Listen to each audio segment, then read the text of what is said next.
Hey, how's it going, everyone? GC Performance here, back with another video, and today we have two stories for you guys. I figure I'd wrap them up into one video here, but some really big news. Pond, which is a really big company that has an umbrella of bicycle companies underneath it, which include, let's just name the list here: Cervelo, Cannondale, Santa Cruz, Focus, Gazelle, GT, Mongoose, Schwinn, a bunch of different. They're a big name hitter. Pond is a really big company, but they have a lot of high-end bicycle companies under them, like Cervelo and Santa Cruz. Just announced about 3 days ago or 4 days ago that they're closing down one of their big factories that makes Santa Cruz and Cervelo. And there's only 6 of these factories in the world, so that's some pretty big news. And then later on in the video, I'll touch very quickly on the Pros Closet reopening of their business. I did a video where I talked about the closing of it. I'll talk about the reopening of it as well, and we already had a bike shop of ours, not mine, but another business owner who reached out to me who said they already had experience with the Pros Closet, and it seems like they're on the right track because of the offer that they gave this shop and customers. So we'll touch base on that. And before we get into today's video, it's the day after the election. You guys know I'm in Florida here. I never talk politics on this channel at all. And I still won't talk politics on this channel, but I got a lot of total random Instagram messages just DM to me. And obviously I do a lot of networking on Instagram for bike sales, questions. I'm very helpful. I try to do my best there. A lot of politics stuff got DM'd to me from people who follow me, just basically telling me how they feel about how it went, when I literally showed nothing. And I want to tell you guys something. No matter who won the election, whoever, obviously Donald Trump won, but no matter who won that election that day, the next day I would have to wake up, go to work, pay my bills, pay my taxes, provide for my family, my wife, my kids, and keep on going. My life, it obviously will be affected, but it does not change that day. But the Instagram DMs were absolutely insane and almost felt targeted for me. So I don't even know.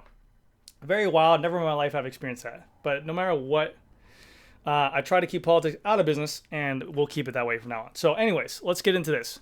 Pond Bike will close its current European plant for Santa Cruz and Cervelo. So like I said before, there's only there's only 6 of these in the entire world. One is closing down after just opened up in 2022. Now we can all sit here and talk about it. We've seen a bunch of YouTube videos out here, including my own, talking about the declining rate of the bicycle industry, the fall off of people with massive inventory, and just the lack of demand there. So it's kind of not crazy to think of that this happened, but obviously to have a major factory that makes 2 really big brands, it's not like an off brand here. You got 2 really high demand products like Santa Cruz and Cervelo that they had to close on their factory. It just really shows the lack of demand. Cervelo is doing its own thing, obviously, with Jumbo-Visma, Visma Lease a Bike. And, you know, they have this popularity. The S5 is doing really well. But the Santa Cruz side of it, I've heard that they've kind of fallen flat in terms of demand. I know a bunch of other stores who stock Santa Cruz, and they said that there's just not even a conversation for it. Now, again, there's obviously, we're in South Florida. They have the XC bikes. They have the Blurs. I don't know how it is for mountain bikes. I know Santa Cruz is a massive name. It draws in a lot of consumers. But they just said they used to do a lot of Santa Cruzes, and now they are falling flat on them. We wanted to get them for our store as well at one point. But at the time, the rep wanted a really big order for us for just a mountain bike, so we just kind of passed on it. But basically, Pond Bike announced that they will be closing in 2022. In 2022 they opened, and they were going to be closing now. They said that this was related recently to announce the closure of the Santa Cruz RockShox Pro Team. There was another LinkedIn article that basically said that was because of the fact of declining demand for e-bikes and sluggish e-bike sales. There's a total of 80 employees there that are going to be affected by this whole plant closure, which is always sad to hear because of the fact that people are losing jobs. But their plan was to go ahead. This production plant was one of 6 that Pond Bikes had around the world, and the goal was to produce up to 30,000 Santa Cruz and Cervelo bicycles per year and expand its staff to 100 employees. So they were pretty much almost up to where they wanted to be at in that 2-year period, up to 80 employees. They're almost there. 30,000 bikes is a lot to just go ahead and close down and say. So that literally means that they had to go ahead and, I don't know, usually when they open up these factories, if not they own it, if not they lease it they do a pretty big lease contract. That means they want to get out this lease early. They want to get rid of the employees, and there's just no demand for these bikes there. So it's more profitable, it makes more money sense to them just not have this open, instead of just sit on these bikes for a little bit and weather the storm. So obviously we can all see the declining demand of bicycles as a whole, and this doesn't seem to be any kind of crazy news there, but it's just really big in terms of Pon as a company making that business decision for Santa Cruz and Cervelo. I would think that there would be more demand out there. In statements, German media, Pon Bikes assures that disclosure is part of restructuring. Starting in the spring of 2025, their headquarters in Emsteck, in Lower Saxony, Germany, will be where their Santa Cruz and Cervelo bikes for Europe will be produced. So, one, I could say this, for management-wise, it looks like Pon's a very smart group of people. By all means, they're a massive business corporation, so obviously they know what they're doing. And it seems that they're getting ahead of something rather than just sitting on dead inventory and sitting on their hands. So, structurally from a company, yes, it's bad news, but also it looks like they're preparing themselves and rather have the cash and liquid than tied up in factory rent, employees, and bikes. So, pretty crazy there. But on to other news as well. We'll just kind of do this news roundup. I talked about the Pros Closet closing beforehand, talked about their massive overstock of inventory. We talked about their lowball offers that they were doing. Talked about during the pandemic, they bought a lot of high-end or high-value inventory. They're basically overpaying for the inventory, and then they're sitting because of the fact that there's no demand for these bikes now for used market, and there's so much competition like Bicycle, like Cycle Limited. So you get stuck with all this you overpay for all this inventory, and then you're trying to sell it to make ends meet, and you're basically selling it for under what you paid for it. You're not going to make a profit. You're not going to make any money. So obviously that's why they went under. They had a massive liquidation sale where they sold off a ton of their equipment in terms of their retail stands, their other stands, their bicycle tools, just a bunch of items that were inside of there, and there was a liquidation company.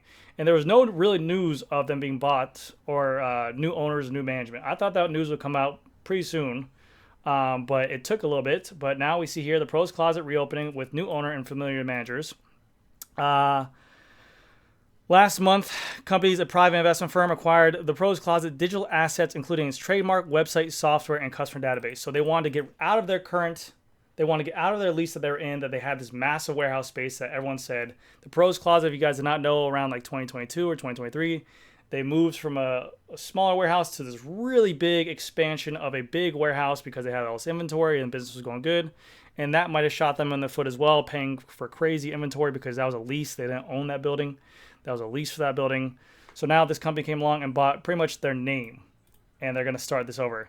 They have hired two of the Pros Closet managers to run the company, Justin England, who was with the Pros Closet for 15 years, and most recently the head of purchasing, which is good, so he obviously has some experience there, and the new company's chief of revenue officer, JP Gage, who was the Pros Closet for about 12 years.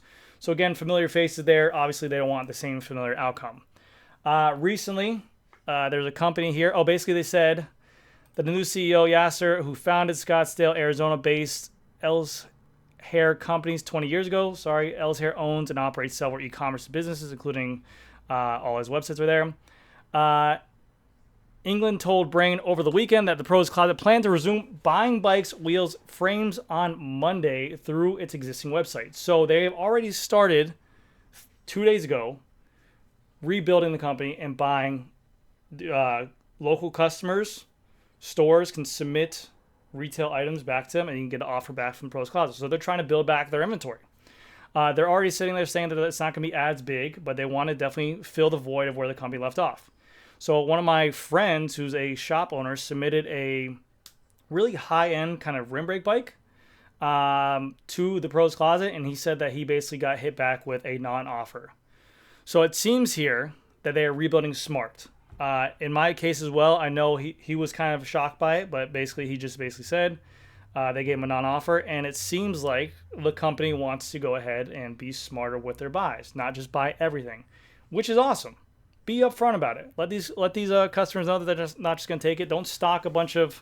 Don't give an offer just because of the fact that you have to give an offer. Stock what's kind of necessary, and if you see something you're like, I don't know how much to give, we don't want to just throw $1,500 at it and let it sit for years to come on end, that's great. Be smarter with what you're buying. Don't overpay for it. And it seems like they can definitely get on there because the name has been around for so long. everyone knows the Pros Closet. It's 18 years of operation. So I just thought it was pretty crazy they got a non-offer, but it definitely seems like they are more careful with what they're buying, and that's a good thing. Also in the article, they talked about being, remember back in the day, or sorry, a couple weeks ago, a couple months ago, the Pros Closet also had closeouts from other bike brands as well. So if maybe a manufacturer had a bunch of closeouts from last year's model, they're being sold on the Pros Closet, basically brand new bikes with warranties you could buy off them for cheaper. They said they kind of want to still do that, but definitely tone it down as much, not be so saturated and inflated with all these massive amounts of overstocked items. Because obviously, if the manufacturer's overstocked with it and the retailers who are dedicated dealers can't sell them, then what's it going to go when the Pros Closet has them? You know, like if the people who are known for selling these bikes can't sell them, then a third-party competitor probably won't have better luck with it. So just again, you want to go ahead and be sure that you are happy with your inventory. But yeah, it seems like they are there. They're strong. I don't know if they're going to have any more retail stores like they did before. But as of right now, they are rebuilding, and we'll see what happens. When I did my video, I talked about them closing down. I got a ton of mixed results. I had a bunch of people who said their offers were horrible. They're greedy. They were giving people crap offers, and they didn't like it. I had people saying that they were buying stuff and repricing them for over what it was for like limited edition items. Then I had half the people saying that they had tremendous experiences with it, great offers. They bought bikes from them. They got great service from them, great customer service. So it seems to be split down the middle. That's how it usually is. I mean, in this world, you're always going to hear someone had a great experience with something and then a really crappy experience with it too. Look at any kind of YouTube comment there is. But hopefully you guys enjoyed the video. Thank you guys again so much for watching. I will keep you guys updated with all kinds of cycling news. And if there's anything you guys want me to talk about, feel free to leave me a comment. Leave me a like. Thank you guys.